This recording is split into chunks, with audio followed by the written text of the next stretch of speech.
And we're getting poll data back now. City of Industries, Inglewood is the biggest city. 52% of Democrats in Inglewood do not support Maxine.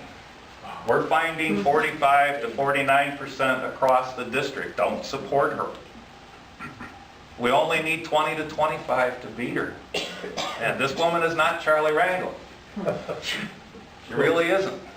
And there's a big difference between Charlie and Maxine. Charlie made a little extra money on the side and thought he probably wouldn't tell the government people. Now, he's doing a lot more than that, but that's what's in public and that's what his district knows. So he's in a black district, running in a primary unopposed, and kind of holding back some money you make and sticking it to Uncle Sam is a bit of a badge of courage in his district. Maxine is in your pocket. She is stealing money from everybody in this room, and millions of dollars. There's a huge difference. That she, to me, is the poster girl for everything we need to fix in Washington. Okay, now let's look at Maxine a minute. We talked about the district. I'm going to bounce back around. Now, you all know Maxine has an ethics charge, and she's charged with arranging a deal for this banker helping minorities.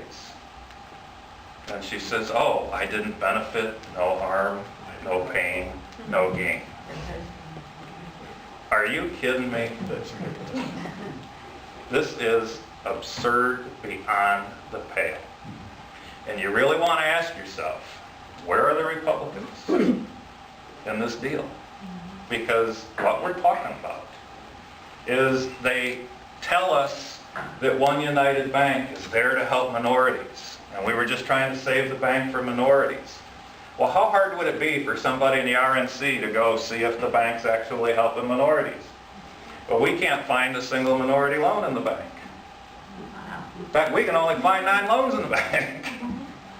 9. Okay? Now, the bank was cited not too long ago for giving the president a $25,000 a month housing allowance. $25,000 a month in a bank that is supposed to be helping minorities. Now, you'd think somebody in the RNC might ask, well, where did the 12 million TARP money go? Right. We've got corruption everywhere. Nothing is as they say it is. They haven't met a single payment on the 12 million, oh, by the way, because they can't, because the bank doesn't really make any money. So it's a logical question, where did the 12 million go? We're pretty sure, and we'll know in a few days, but we believe at least 9 million of it went to buy a piece of property in Martha's Vineyard. Whoa. Now, I will admit that only having a $9 million house in Martha's Vineyard makes you poor by Martha's Vineyard standards. Okay? Wow. But the inability to get your head around this corruption, the tolerance of it for 20 years, this is where I really take issue with the Republican Party, because to them it's business as usual. And I am glad to say, when I get there, I'm going to raise the roof. Just not going to tolerate this stuff anymore. Because when you really dig into it, where does she spend a lot of her time also in the news? She's helping the poor people of Haiti. Well, the people in the 35th, which is one of the poorest, least educated districts in the country, it sure as heck isn't the responsibility of these poor people in the 35th to be taking care of the poor people in Haiti. Clearly we can leave that to the UN. Clearly we can leave that to the wealthier nations. But she's helping the poor. Well, Aristide was driven out of Haiti by President Bush because he's as corrupt as you could get in a country that small. I mean, that's the only thing holding him back. If he had a bigger country, he'd be a bigger crook. But you've only got half of this little island, so you can only be so crooked. But he got it all. And he was run out of town as a crook because he's selling the telephone rights. People are skimming the telephone revenue. This stuff is all going nuts. So the Bush administration takes him down. Well, who's in the helicopter when he's evacuated to exile? Maxine's in the helicopter with him. And after they got out of the Dominican Republic and he went to his exiled home in Africa, who's at the airport to greet him? Mr. and Mrs. Maxine. Because they don't know each other. According to her, they're passing friends, you know, with everybody. This is nuts.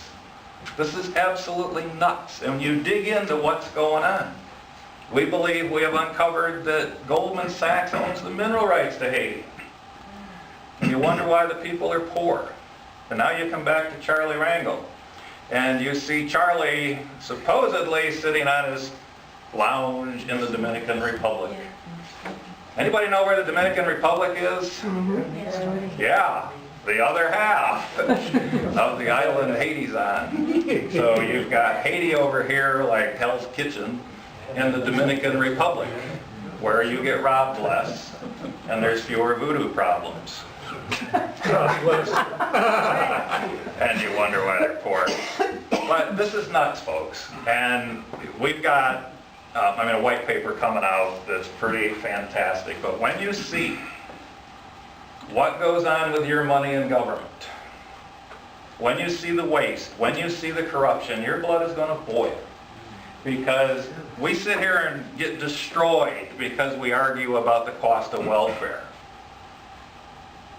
Welfare could be the cheapest thing this government does compared to the billions that are sent offshore, the billions that are wasted, the billions that went down with Goldman Sachs and AIG and those bailouts.